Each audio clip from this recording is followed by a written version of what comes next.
शुक्रवार व्रत कथा। माता संतोषी एवं माता लक्ष्मी की करुणामयी कथा। कथा आरंभ। बहुत प्राचीन समय की बात है। एक समृद्ध राज्य में सुमंगलपुर नाम का एक छोटा सा नगर था। ये नगर बाहर से जितना समृद्ध दिखाई देता था, भीतर से उतना ही मानवीय भावनाओं, संघर्षों और आस्थाओं से भरा हुआ था। इसी नगर के एक साधारण मोहल्ले में एक निर्धन किंतु धर्मपरायण ब्राह्मण दंपति निवास करता था। ब्राह्मण का नाम था धर्मदास और उसकी पत्नी का नाम था सुमित्रा। धर्मदास स्वभाव से अत्यंत ईमानदार, सत्यनिष्ठ और परिश्रमी व्यक्ति था। वो कभी छल कपट नहीं करता, न ही झूठे मार्ग से धन कमाना चाहता था। दिन भर परिश्रम करने के बाद जो थोड़ा बहुत मिलता, उसी में संतोष कर लेता। उसकी पत्नी सुमित्रा उससे भी अधिक धैर्यशील, विनम्र और पतिव्रता थी। वो ईश्वर में पूर्ण विश्वास रखती थी और हर परिस्थिति को प्रभु की इच्छा मानकर स्वीकार करती थी। परंतु इन दोनों के जीवन में एक ही अभाव सदा बना रहता था, धन का अभाव, निर्धनता और परीक्षा। उनका घर कच्चा था। बरसात में टपकती छत, जाड़े में ठंडी हवाएं और गर्मी में जलती दीवारें, सब कुछ सहते हुए भी सुमित्रा के मुख पर कभी शिकन नहीं आती थी। कई बार ऐसा होता कि घर में केवल एक ही समय का भोजन बन पाता, कभी कभी तो वो भी नहीं। ऐसे समय में सुमित्रा अपना हिस्सा पति को दे देती और स्वयं जल पीकर सो जाती। धर्मदास ये देखकर दुखी होता और कहता, तुम स्वयं क्यों नहीं खाती सुमित्रा? सुमित्रा मुस्कुराकर उत्तर देती, स्वामी, जब आप तृप्त रहेंगे तभी तो मेरा मन भरा रहेगा। पड़ोसियों का व्यवहार। उसी मोहल्ले में कुछ धनवान परिवार भी रहते थे। विशेषकर एक स्त्री थी, कौशल्या। उसके पास धन तो बहुत था, पर हृदय में करुणा नहीं। वो अक्सर सुमित्रा का उपहास उड़ाया करती। एक दिन उसने व्यंग में कहा, इतनी पूजा पाठ करती हो, फिर भी तुम्हारे घर लक्ष्मी नहीं आती। सुमित्रा ने विनम्र स्वर में उत्तर दिया, माता जब चाहेंगी तब आएंगी। हमें तो अपने कर्म और भक्ति पर विश्वास रखना चाहिए। कौशल्या हंस पड़ी, पर सुमित्रा का विश्वास अडिग रहा। शुक्रवार का विशेष व्रत। सुमित्रा को शुक्रवार का दिन अत्यंत प्रिय था। वो जानती थी कि ये दिन माता लक्ष्मी और माता संतोषी को समर्पित है।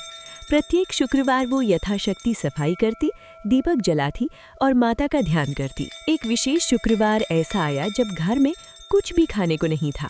फिर भी सुमित्रा ने निश्चय किया कि वो व्रत रखेगी। दिन भर उसने केवल जल पिया।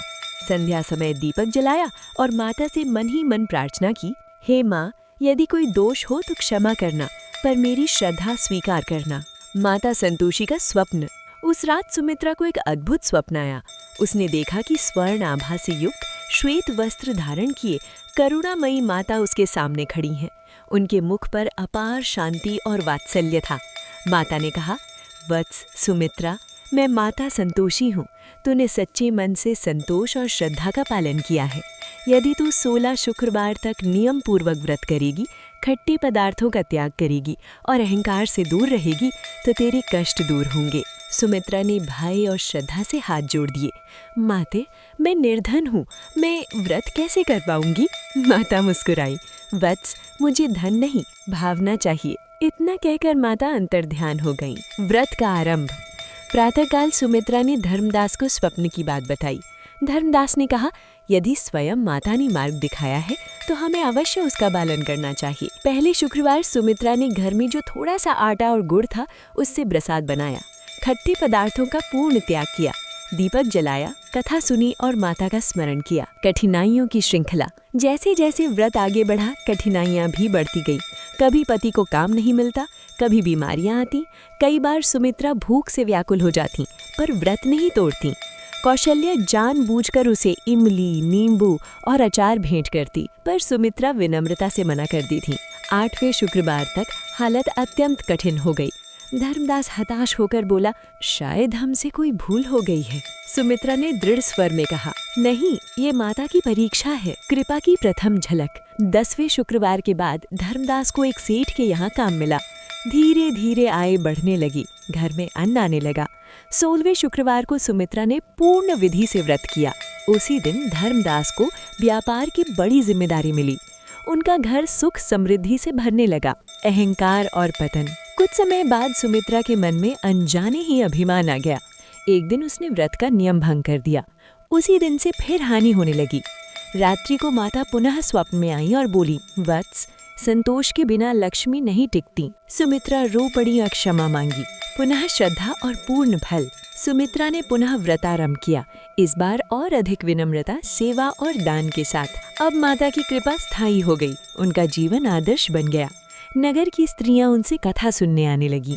कथा की शिक्षा। संतोष सबसे बड़ा धन है। नियम और श्रद्धा से ही माता प्रसन्न होती हैं। अहंकार से पुण्य नष्ट हो जाता है। व्रत में भावना सर्वोपरि है। जो श्रद्धा से इस शुक्रवार व्रत कथा को पढ़ता या सुनता है, उसके जीवन में माता संतोषी और माता लक्ष्मी की कृपा अवश्य होती है।